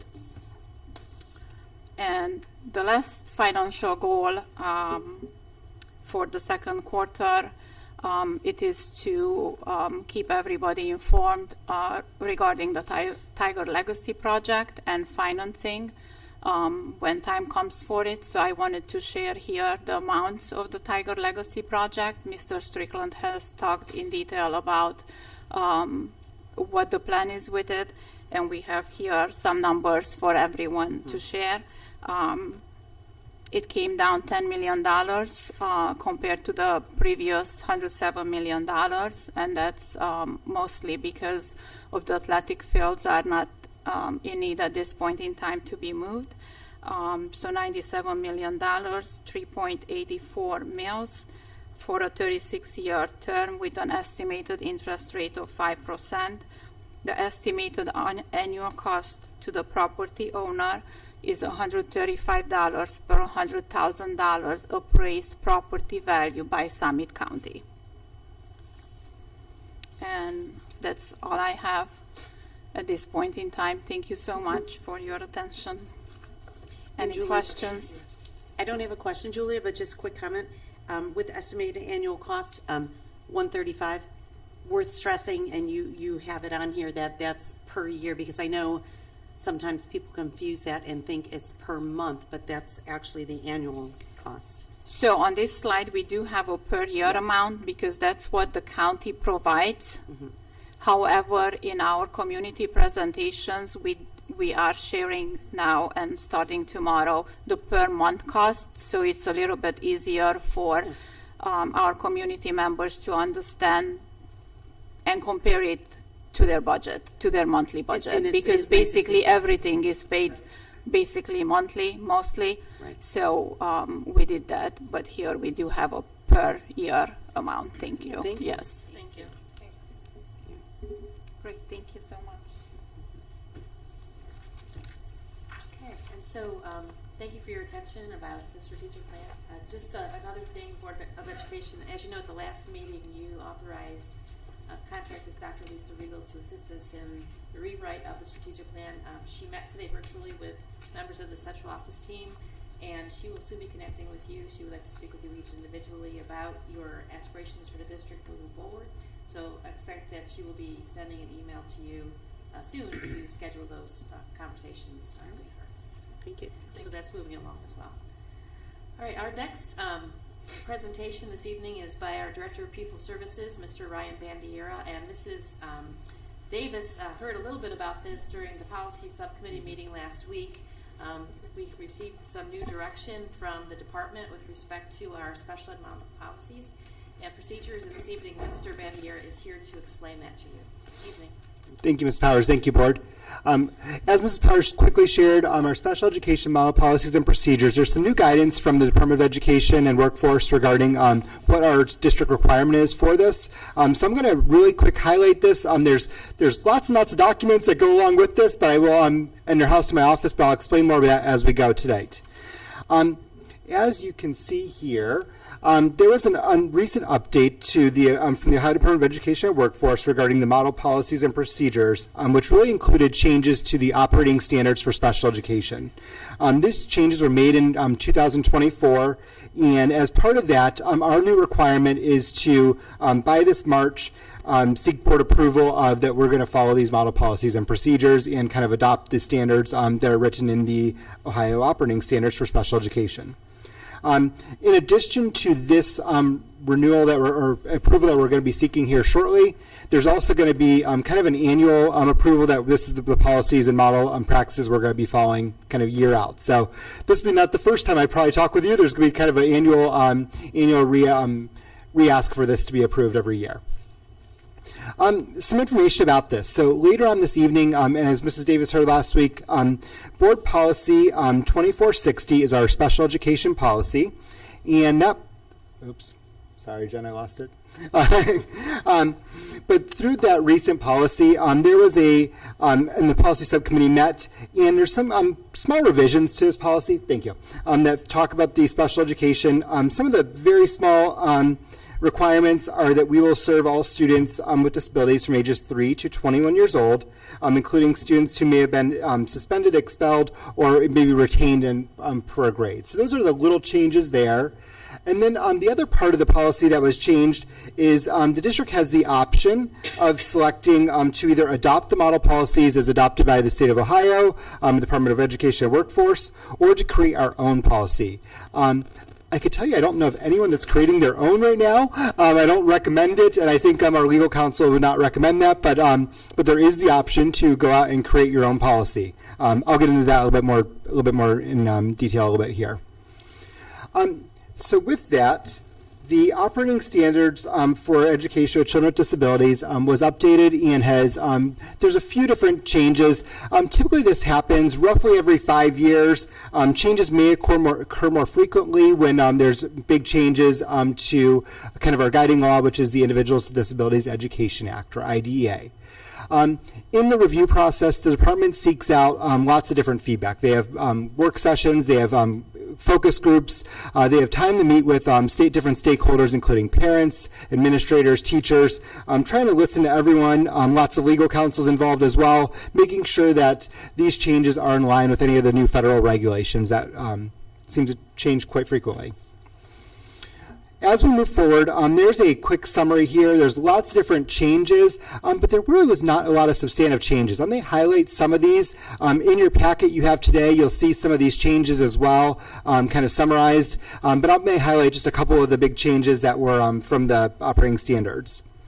One of the big changes, and when you change it in one place, it comes across probably about 10 different other places because you change it in one area and it affects multiple things. But the biggest change was there was a recent law passed a couple years ago that changed the definition of developmental delay.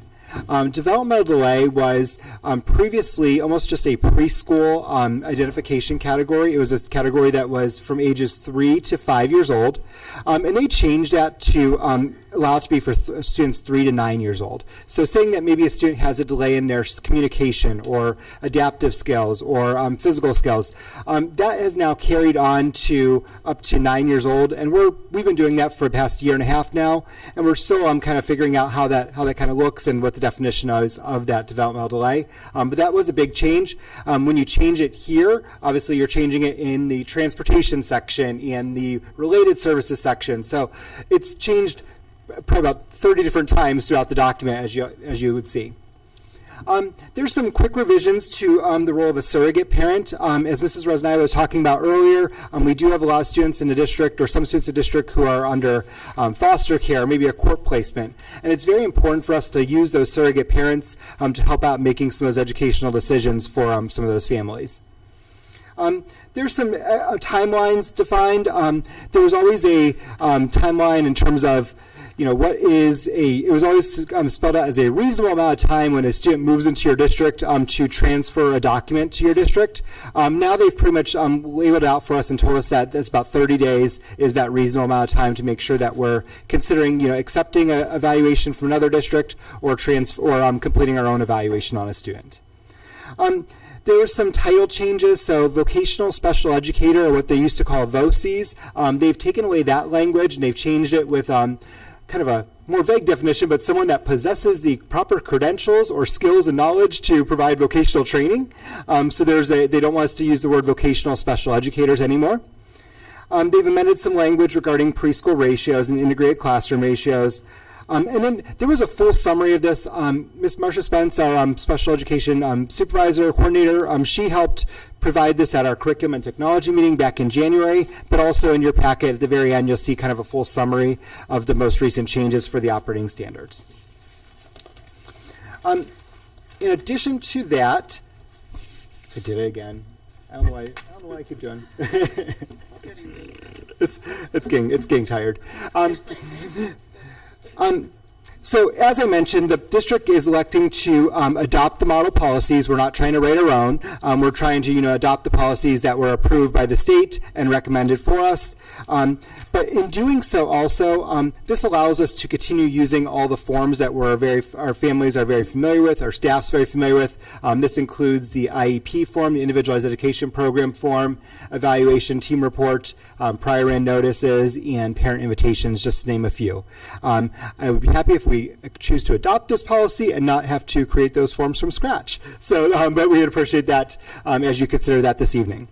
And then a copy of all these policies and procedures are housed in my office. My office is at the Twinsburg High School. We would have those available to anyone who has any questions or wants to see any of those policies or documents. And that's the end of my presentation, kind of a quick summary of that. Again, you will see the first reading tonight of the board, the new board policy regarding this, and then we'll be submitting that with board approval at the end of March to the Department of Education and Workforce. And here's my information if anyone has any questions. Thanks for all the work. Thank you. Thanks, Mr. Bandier. Board of Education, the last report here is actually very short, but I wanted to introduce the exhibit that you would hopefully authorize this evening under K9. And this is our fact sheet with respect to the Tiger Legacy Project. Remember that the rules with respect to a campaign for a bond issue is very restrictive what the school district can and can't do or say. But it does allow an opportunity for boards of education to authorize a fact sheet that provides information about the project that we can then share with our residents, families, staff members, etc. And so just to go over this a little bit, I believe Mr. Strickland mentioned this in his presentation, but really the gist behind this revised Tiger Legacy Project is that we listen to the community.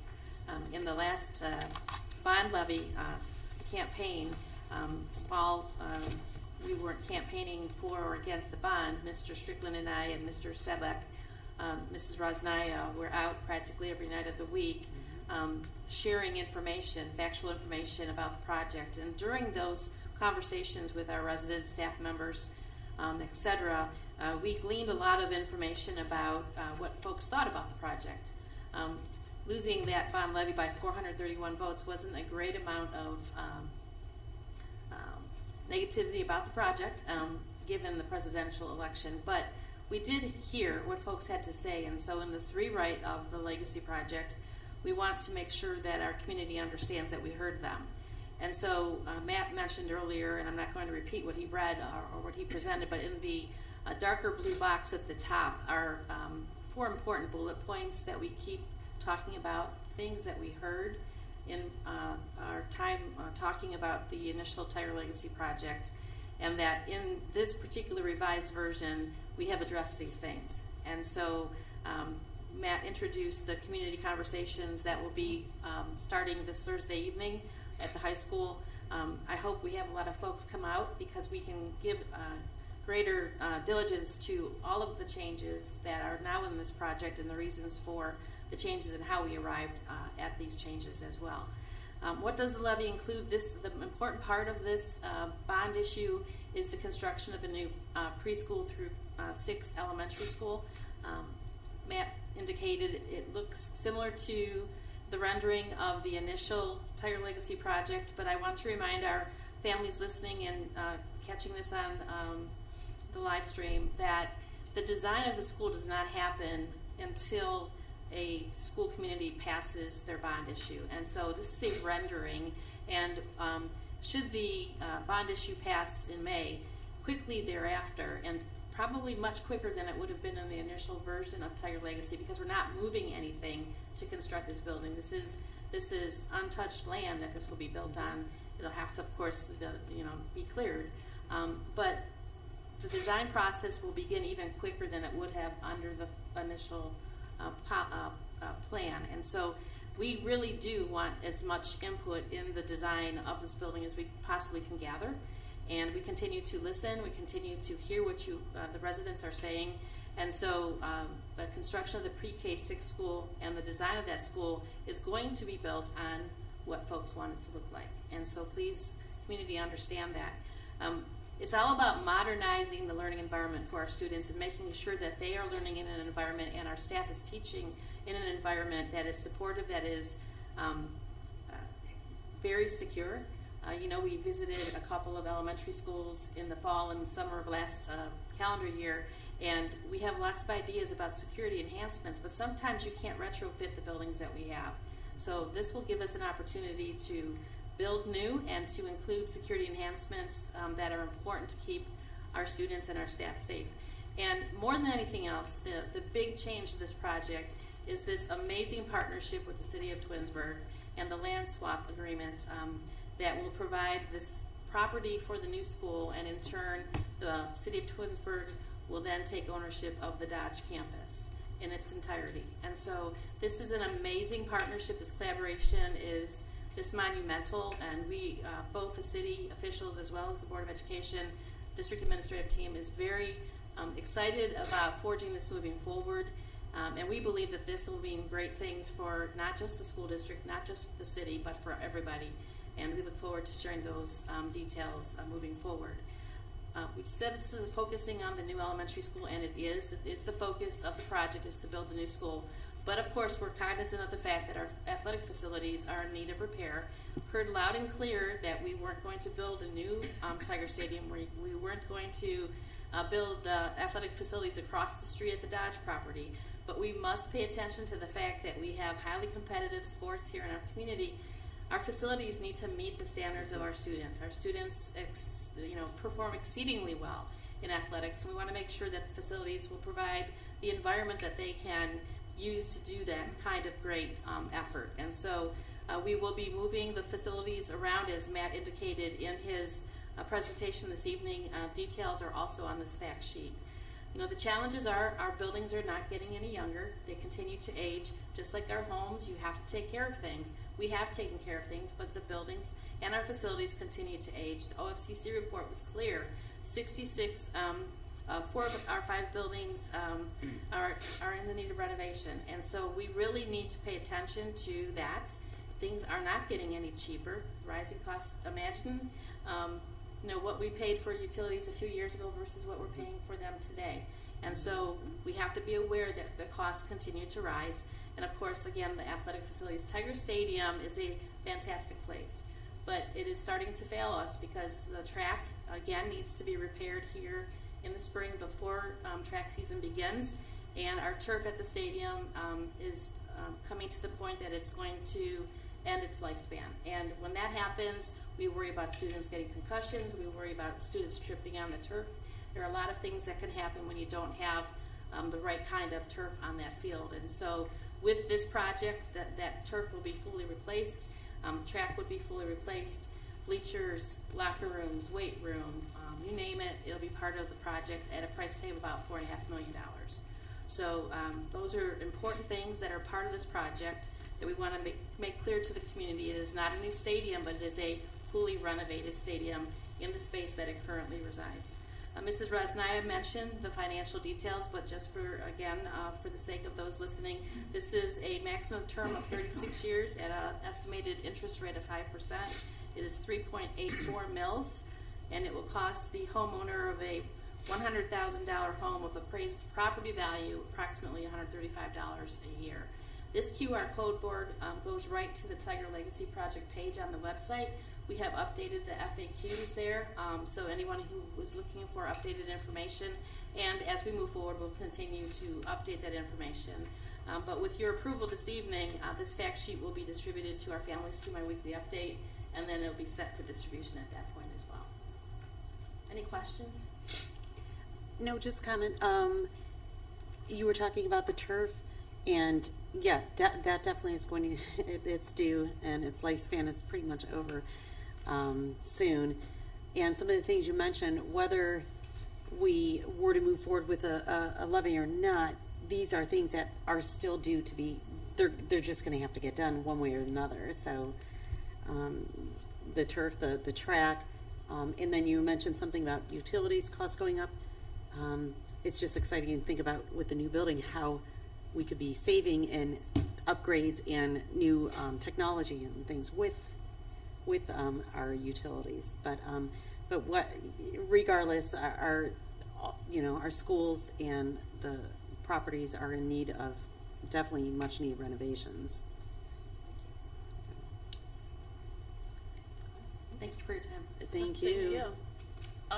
Just real quick, I just got some exciting news. First is regarding the Black History program. One of our neighbors in Nordonia attended and said that the program was excellent.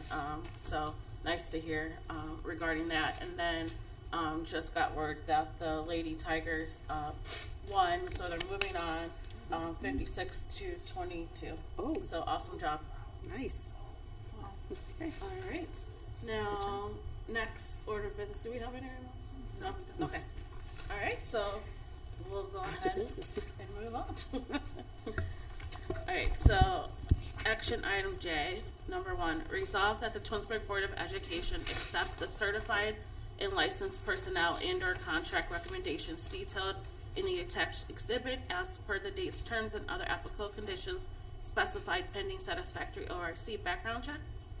2, resolve that the Twinsburg Board of Education accept the classified personnel and/or contract recommendations detailed in the attached exhibit as per the dates, terms, and other applicable conditions specified pending satisfactory ORC background checks. And 3, resolve that the Twinsburg Board of Education accept the supplement contract recommendations detailed in the attached exhibit as per the dates, terms, and other applicable conditions specified pending satisfactory ORC background checks. Do I have a motion? So moved. So, was that Ms. Hamilton? Okay. Do a second? Second, Ms. Egan. Any discussion? There being none, Ms. Snyder, can you please call the roll? Mrs. Hamilton, Yes. Mrs. Egan, Yes. Mrs. Travis, Yes. Mrs. Davis, Yes. Mrs. Crawford. Yes. And that motion passes 5-0. Next, action item K, new business. Number 1, resolve that the Twinsburg Board of Education approves the College Credit Plus memorandum of understanding between the University of Akron and the Twinsburg City School District for the 2025-2026 school year per the attached exhibit. Number 2, resolve that the Twinsburg Board of Education approves the College Credit Plus memorandum of understanding between Stark State College and the Twinsburg City School District for the 2025-2026 school year for the attached exhibit. Number 3, resolve that the Twinsburg Board of Education approves the College Credit Plus memorandum of understanding between Cuyahoga Community College and the Twinsburg City School District for the 2025-2026 school year for the attached exhibit. Number 4, resolve that the Twinsburg Board of Education approve the adoption of No Place for Hate as a resource and support for the social emotional learning standards and guidance course of study at Wilcox Primary School. No Place for Hate is a no-cost program sponsored by the Anti-Defamation League, 605 3rd Avenue, New York, 10158-3650. The adoption was approved by the District Curriculum and Technology Committee on January 13, 2025. Resolved that the Twinsburg Board of Education approved the adoption of We Thinkers as a resource for the social emotional learning standards and guidance course of study at Wilcox Primary School. The cost for Volume 1 is $124.99, and the cost for Volume 2 is $179.99. This is a general fund expenditures. We Thinkers is a social learning series developed by Social Thinking, 404 Saratoga Avenue, number 200, Santa Clara, California, 95050. The adoption was approved by the District Curriculum and Technology Committee on January 13, 2025. Number 6, resolve that the Twinsburg Board of Education approves the agreement with Learn Well to provide educational services to one student while hospitalized. The cost is not to exceed $1,500. This is a general fund expenditure as sent to the board under separate cover. Number 7, resolve that the Twinsburg Board of Education approves the first reading of the revised Board of Education policies as noted below. Number 8, resolve that the Twinsburg Board of Education approves the following resolution authorizing 2025-2026 membership in the Ohio High School Athletic Association, whereas the Twinsburg City School District District IRN number 050070 of 1136 Ravenna Road, Summit County, Ohio, has satisfied all the requirements for membership in the Ohio High School Athletic Association, a voluntary, unincorporated association for nonprofit, and whereas the Board of Education Board and its administration desire for the schools with one or more grades at the 7th through 12th grade level under their jurisdiction to be voluntary members of the OHSAA. Now therefore be resolved by the Board of Education that Twinsburg High School and R.B. Chamberlain Middle School do hereby voluntarily renew their membership in the OHSAA, and that in doing so, the Constitution, bylaws, regulations, and business rules of the OHSSA are hereby adopted by this board as and for its own minimum requirements as it pertains to, but not limited to, student eligibility, coaching requirements, and administrative responsibility. Notwithstanding the foregoing, the board reserves the right to raise the minimum standards as it deems appropriate for the schools and students under its jurisdiction, and be it further resolved that the schools under the board's jurisdiction agree to conduct their athletic programs in accordance with the Constitution, bylaws, regulations, business rules, interpretations, and decisions of the OHSAA, and cooperate fully and timely with the Executive Director's Office of the OHSAA in all matters related to the interscholastic athletic programs for the schools. Furthermore, the schools under the board's jurisdiction shall be the primary enforcers of the OHSAA construction, bylaws, regulations, business rules, and the interpretations and rulings rendered by the Executive Director's Office. The administrative heads of these schools understand that failure to discharge the duty of primary enforcement may result in fines, removal from tournaments, suspension from membership, and or other such penalties as prescribed by Bylaw 11. Number 9, resolve that the Twinsburg Board of Education authorize the TCSD fact sheet for the May 6, 2025 bond levy as per the attached exhibit. Do I have a motion? So moved. So moved by Mrs. Davis. Second. Second by Mrs. Hamilton. Any discussion? Ms. Roxanne, please call. Mrs. Davis? Yes. Mrs. Hamilton? Yes. Mrs. Egan? Yes. Mrs. Travis? Yes. Mrs. Crawford? Yes. And that motion's passed 5-0. Number 10, resolve that the Twinsburg Board of Education approves the purchase of Google Chrome Education Upgrade License. This for Chromebooks previously approved on 2/5/2025 from CDW-G 200 North Milwaukee Avenue in the amount of $27,900 as sent to the board under separate cover. This is a permanent improvement fund expenditure as part of the 4-year Chromebook replacement cycle. Do I have a motion? So moved. So moved by Ms. What's your name? Ms. Egan. Second by Mrs. Travis. Any discussion? No. Ms. Rosemary, can you please call the roll? Mrs. Egan? Yes. Mrs. Travis? Yes. Mrs. Hamilton? Yes. Mrs. Davis? Yes. Mrs. Crawford? Yes, and that motion passes 5-0. Any miscellaneous?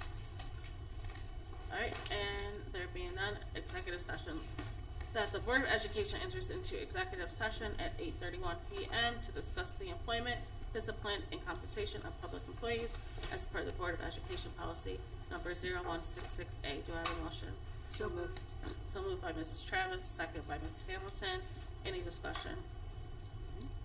All right, Mrs. Travis? Yes. Mrs. Hamilton? Yes. Mrs. Egan? Yes. Mrs. Davis? Yes. Mrs. Crawford? Yes. All right, we have now entered into executive session. We do not feel the need to come back, so enjoy the rest of your night. Thank you.